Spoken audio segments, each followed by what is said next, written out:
অবশেষে পুলিশের জালে আটক 10,000 নিষিদ্ধ ইয়াবা ট্যাবলেট পাচারকাণ্ডের সাথে যুক্ত রাজ্য পুলিশের এক কনস্টেবল। বৃহস্পতিবার গভীর রাতে দামছড়া এলাকা থেকে অভিযুক্ত কনস্টেবলকে আটক করেছে ধর্মনগর থানার পুলিশ। ধৃত কনস্টেবল সন্তোষ শীল, সে দামছড়া থানায় কর্মরত ছিল।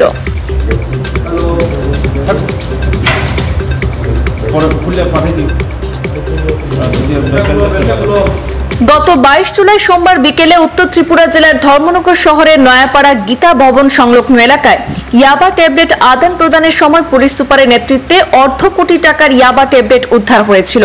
আর ধর্মনগর এলাকায় ইয়াবা পাচারের সময় আসামের করিমগঞ্জ জেলার আসিমগঞ্জ এলাকার জবরুল হক সহ একটি পালসার বাইক এবং কনস্টেবলের AS23AG 8055 নম্বরের একটি থার গাড়ি বাজেয়াপ্ত করেছিল পুলিশ।